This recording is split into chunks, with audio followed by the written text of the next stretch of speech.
Je m'appelle Alexandrine, j'anime avec Philippe ces ateliers de couple depuis une petite année. Hein.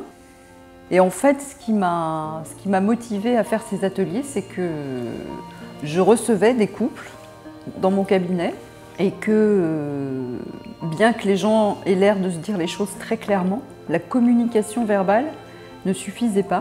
Et puis surtout qu'il y avait parfois dans la relation des choses qui restaient vraiment en angle mort, mais même pour moi. Moi je viens de la danse et,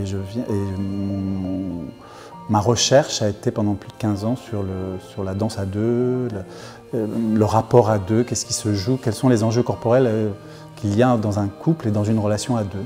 Soit on travaille sur la confiance, soit on va travailler sur le guidage, sur la directivité, est-ce qu'il y en a un qui guide plus que l'autre, et toujours en relation du ressenti, ce que les gens ressentent. Est-ce que ça fait un écho dans leur vie personnelle, dans leur relation avec l'autre? Et c'est là où on va décortiquer ensemble ce que disait Alexandrine tout à l'heure, c'est le fait que c'est un atelier de groupe et on va chacun essayer d'apporter de l'eau à ce moulin. On va s'arrêter, posez-vous. Voilà, prenez le temps de respirer. Et puis juste, si vous êtes en face l'un de l'autre, essayez de juste percevoir l'espace entre vous et l'autre. Comment vous le percevez? Peut-être qu'il a une consistance, cet espace. Peut-être qu'il est plein, qu'il est vide, qu'il est vaporeux, qu'il est épais. Et puis sentez qu'au bout de cet espace, il y a la frontière de l'autre. Toute la surface avant de son corps. Et sentez, essayez de percevoir la présence de l'autre. C'est vraiment un outil d'exploration, un outil de communication. C'est pas une thérapie dans le sens qu'on part pas du fait que le couple est malade, mais c'est plus le fait que le couple a besoin d'apprendre. Le couple, c'est vraiment un lieu qui est toujours en mouvement. Et à l'heure actuelle, ce qui change beaucoup, c'est qu'on a des individus qui sont à la fois dans ce désir de former un couple et à la fois dans des individualités très fortes.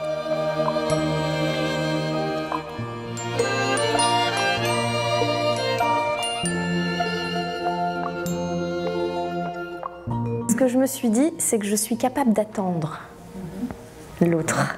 Voilà. Je suis capable de voir quand à un moment, s'il y a une difficulté, je peux la prendre en compte, être capable de la, entre guillemets, analyser et essayer d'aller dans le sens pour voir si ça avance ou pas. Ça m'a donné une confirmation de ce que justement je ressens par rapport au fait de vouloir d'abord contenter l'autre. C'est quelque chose que je fais souvent, parfois même un peu trop. Je me focalise parfois un peu trop là-dessus. Et là, l'exercice du ballon a été une espèce de preuve. Voilà, c'était assez concret, assez révélateur de ça. On savait qu'on voulait faire tant d'ateliers. Et qu'est-ce qu'on allait traiter? C'était quoi les problématiques qu'on pouvait rencontrer? Qu'est-ce qu'a besoin d'un couple? Il y a un peu des profils comme ça, archétypales.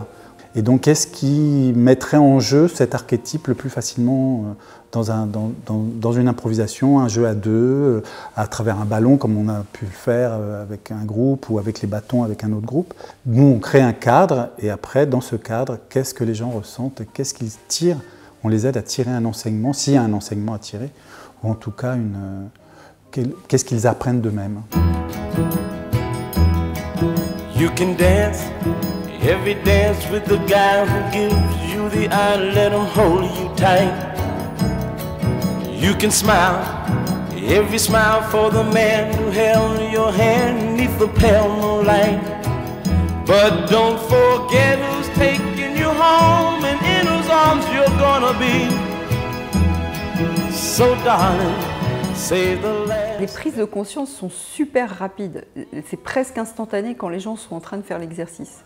Et en fait, ce qui se passe, c'est que on décontextualise les choses. C'est-à-dire qu'au quotidien, on est dans une espèce de routine de relation où on ne se rend même plus compte de ce que l'autre dit, de ce qu'il fait, de la façon dont nous on agit, etc., etc. Et là, en fait, comme on prend des supports qui ne sont pas non plus innocents, qui révèlent, comme disait Philippe tout à l'heure, un aspect de la relation, On travaille par exemple la résistance chez l'autre. La résistance, c'est quoi? C'est l'endroit où on va rencontrer l'autre. C'est pas forcément là où il résiste, mais c'est là où il nous dit « tiens, moi je suis là ». Et on a des couples qui tout d'un coup nous disent « mais oui, mais là j'ai compris, en fait je suis pas là parce que je mets pas de résistance, que je laisse complètement l'autre m'envahir ». Et ils me reprochent souvent d'être absent. Donc en fait, cette décontextualisation et le fait de découvrir ça par un support ludique fait que c'est très vite révélateur. Et puis après, on ne se contente pas juste de poser ça, c'est qu'on regarde, j'allais dire, moi j'ai une expression toujours, je dis mais quel prix on paye dans la relation à ce que ce soit toujours comme ça. Parce que si ça convient à tout le monde, il n'y a pas de problème. S'il y a un leader et un suiveur, on n'a absolument aucune raison de venir changer ça, si tout le monde est content.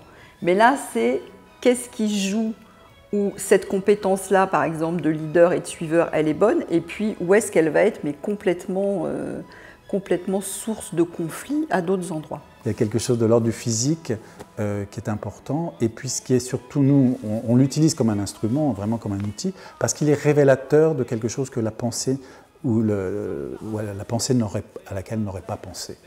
Voilà. Le corps dit des choses que la pensée ne dit pas.